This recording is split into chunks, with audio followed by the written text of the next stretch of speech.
Hey, what's going on, guys? Just wanted to do this video in response to the Snoop Dogg hashtag unloaded. I'm not a big follower of hashtags at all. I don't really care about them, but I happened to scroll through it on YouTube, and I really kind of got angry. This guy's trying to give financial advice to people to tell them to get rid of, any stocks that they have in firearm manufacturing companies. Now, I think it's a joke to even take financial advice from him, but the fact that he's trying to do this is another affront on the on owning firearms in general. And so I thought I'd have to make this video just because maybe I need to educate some people a little bit. First off, you shouldn't be taking advice from Snoop Dogg at all. If you were, then I'm sure you're in prison now, because if you listen to any of his stuff originally, which I do enjoy quite a bit, but I would never do, you would probably be in jail for shooting cops and doing all kinds of gang-related activities. Anyway, so this is my magazine for this particular pistol. It is a TP9. Again, it's not loaded or anything like that. Okay, it's clean and clear. But the whole point of this is to show that Snoop Dogg really doesn't know what he's talking about at all. And if you want to say unloaded, there you go. We unload all day. I can unload this thing all day, man. Oh my God, there's a round in the chamber. What's gonna happen? That's so unsafe. Please don't comment on that. I don't want to hear about it. All right.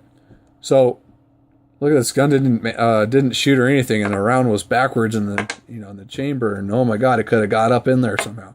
No, it really couldn't have. Okay. Let's be honest. I've worn this thing a million times on my hip since I've got it.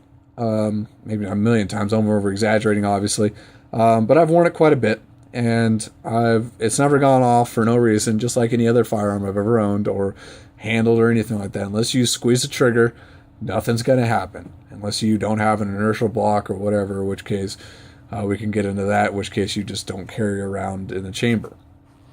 Like I said, gun's never gone off by itself. I left a shotgun loaded. I have an AR-15 loaded. I've never had a problem with it going off by itself. Been sitting there, and it's safe and it's fine. Everything's fine. I've never been shot. Never heard a round go off. I've checked multiple times just to make sure, just to double check. But anyway, let's go over constitutional rights and why I own firearms and why I think more people should and everything. Okay, firearms. One. Let's go over the Second Amendment briefly.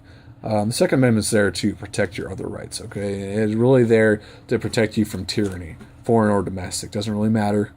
And tyranny can be in many forms. Tyranny could be somebody trying to come in and bust in your door to your house and kill you, your wife, and your kids, whatever. These rights that you have are unalienable, and it says so in the Constitution, it says so in the Bill of Rights. And they're given to you by God, not by man, your creator, whatever you want to call it, whatever. It's given to you by God, your creator, universe, whatever you want to prescribe to. Okay? Now, this is your last line of defense to defend your right to those freedoms, okay? Your right to have rights, pretty much. If you don't have weapons, you can't defend yourself. You can't stop somebody. Okay, this is why they're trying to get rid of your rights to own firearms. Okay, because once you no longer have firearms, you're no longer a threat. You can no longer say no, and that's what they did in Nazi Germany. That's what they did in Mao Zedong's China. That's what they did in Nazi Germany. If I said that already, Stalin's Soviet Union. They've done it in plenty of places. And if you want to take Pol Pot's version, he just massacred anybody who ever read a book, anybody who had any kind of knowledge. And he wanted to make a utopia based on what he believed, and he killed 2 million people for it. So, you can go over those examples over and over again, but people don't seem to understand that history repeats itself constantly.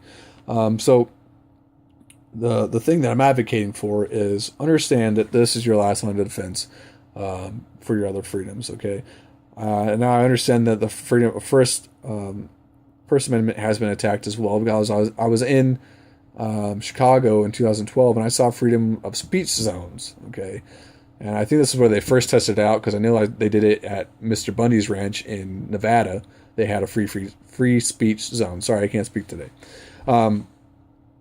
And that is disgusting to me, very disturbing. I'm a veteran, and I've been active for 4 years, and it's very disturbing to me when I find that people are so willing to just give up their farms because the media says to. Okay, first off, don't do that. Don't let somebody do that to you. Don't turn them in and be bought off for pennies on the dollar. If you want to get rid of your farm, sell it to somebody who's really going to use it. Sell it to somebody who really wants it.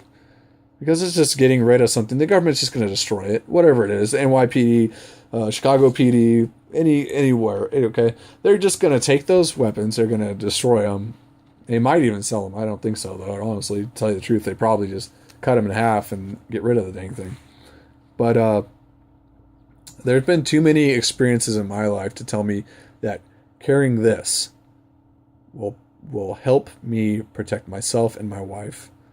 And even if I don't carry it, maybe I just leave it in the house.